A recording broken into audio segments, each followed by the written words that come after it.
आज हमको पूज्य महाराज श्री जी महायोगी पूज्य श्री सिद्ध बाबा महाराज जी दंतकाली भगवती के दर्शन कराने ले गए थे।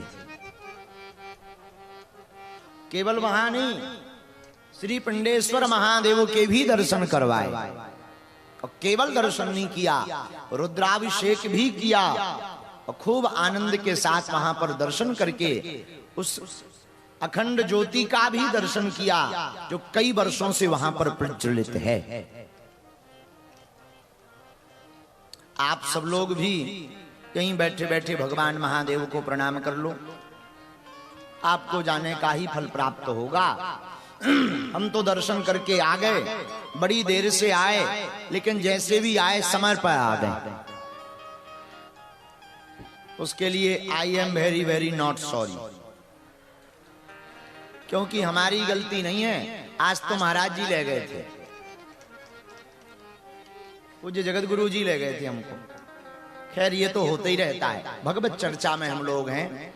श्री हनुमान चरित्र के माध्यम से हम सब जीवन को मंगलमयी बनाने के लिए अपने जीवन में भगवत कथा को आत्मसात कर रहे हैं, कथा को श्रवण कर रहे हैं। हम सब हनुमान जी के चरित्र को गा रहे हैं और हनुमान जी का चरित्र है ही इतना अथाह है, इतना प्यारा, जितना गाओ उतना कम। मेरे प्रियजनों, राम कथा के श्रोता अगर हनुमान जी हैं तो हनुमान कथा के श्रोता स्वयं प्रभु श्री राम जी हैं। इस कथा के श्रोता रघुनाथ जी हैं और हम सब हनुमान चरित्र को बड़े भाव पूर्वक गा रहे। एक चौपाई पर कल हमने चर्चा की थी, उस चौपाई को एक बार पुनः गुनगुना लेते हैं, पर जो गुरु प्रसाद होगा परोसेंगे। जय हनुमान ज्ञान गुण सागर, जय हनुमान, गाइए सब गाइए। जय हनुमान ज्ञान गुण सागर, जय हनुमान ज्ञान गुण सागर, जय कपीस तेहु लोक उजागर, जय कपीस तेहु लोक उजागर, जय कपीस तेहु लोक उजागर, जय कपीस तेहु लोक उजागर।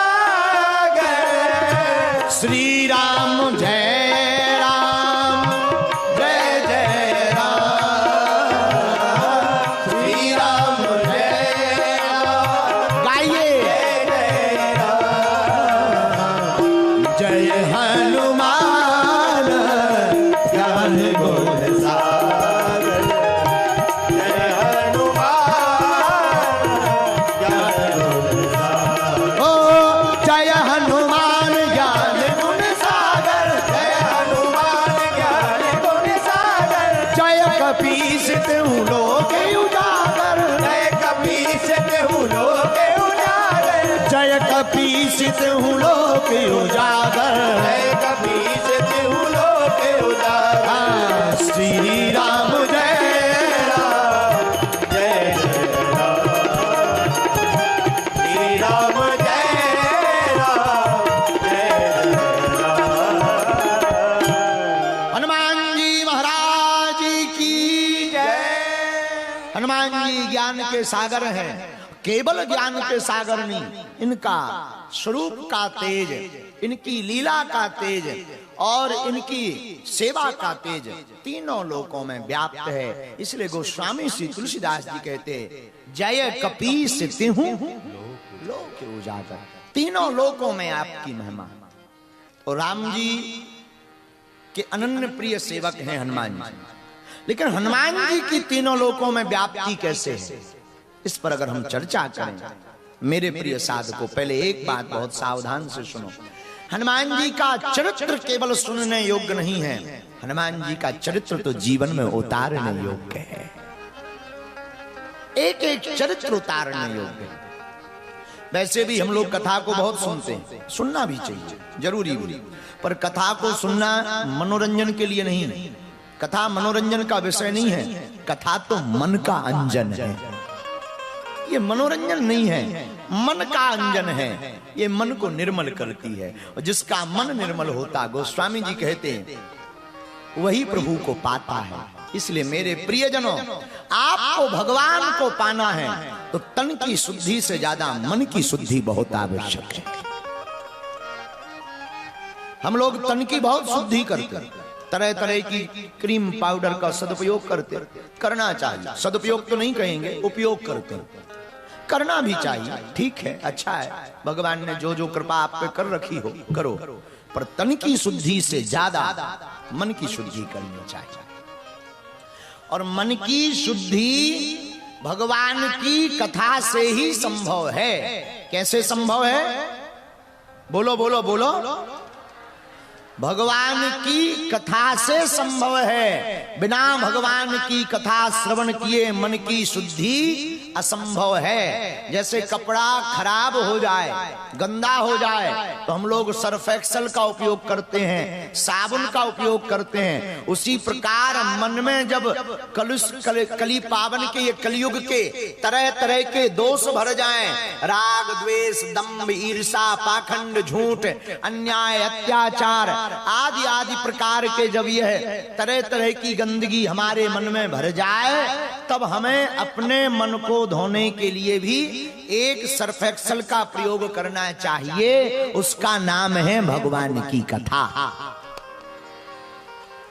कथा है दर्पण। दर्पण जानते हो? शीशा। दर्पण में जैसे दिख रहे हो वैसे ही दिखोगे। अब बहुत लोग दर्पण के सामने जाकर तरह तरह का मुंह बनाने लगते हैं, हम ऐसे लगेंगे, कैसे लगेंगे, पर ऐसे बाल करेंगे थोड़ी देर। हाँ, दर्पण को देखना चाहिए, देखना बुरा नहीं है, हम भी देखते हैं, लेकिन केवल दर्पण को ही नहीं देखना चाहिए, क्योंकि दर्पण से कुछ ज्यादा सुधार होने वाला नहीं है। दर्पण है आईना। उसी प्रकार कथा में बैठना तो चाहिए, पर केवल सुनना भर नहीं चाहिए, कथा को जीवन में उतारना भी चाहिए। अब बुरा ना मानना, पर बोल देना चाहिए। कथा में तो लाखों लोग बैठते हैं, पर कथा किसी किसी में बैठती है। कथा में लाखों लोग बैठते, पर कथा किसी किसी में बैठती है। हम कहना ये चाह रहे हैं कि तुम्हारा कथा में बैठना महत्वपूर्ण नहीं है, तुम्हारे अंदर भगवान की कथा का बैठना बहुत महत्वपूर्ण है। वरना कुछ लोग तो तन से पूजा कर रहे, मनवा गया बाजार, और कैसे रीझ है सांवरा, जुड़े न दिल के तार। कुछ लोग तो तन से पूजा कर रहे हैं, लगे हैं सीताराम सीताराम सीताराम सालग्राम, जय हनुमान जय भगवान, और सुबह से उन्हें जल चढ़ाओ, 3 बेलपत्री चढ़ाई, चंदन लगाओ, 4 मीठा दाना भगवान के सामने रखे, वो खुद खा गए, और बाद में कहते हम तो पूजा कर ली, पूजा कर ली। और लो बताओ पूजा हो गया? नहीं, सब देखो, ऐसा करना तो चाहिए, इसकी बुराई नहीं है। कम से कम आदत पड़ेगी तो पहले तन की आदत पड़ेगी, फिर मन की आदत पड़ेगी। ये उपाय है, पर यह साध्य नहीं है, साधन है। साध्य क्या है? साध्य तो है ब्रह्म को जानना, भगवान को जानना, भगवान के बारे में जानना, ब्रह्म को पहचानना। पर भैया ये भगवान, ये परमात्मा समझ में ही नहीं आते हैं, बड़ा क्लिष्ट विषय है। नहीं नहीं, बहुत सरल विषय है। कैसे? भगवान को जानना हो, परमात्मा को जानना हो, तो महात्माओं के चरण पकड़ लो। परमात्मा को जानना सरल है, इतना सरल है जितना बस झट से गिर जाना सरल है। महात्माओं के चरण पकड़ लोगे, परमात्मा को पा जाओगे।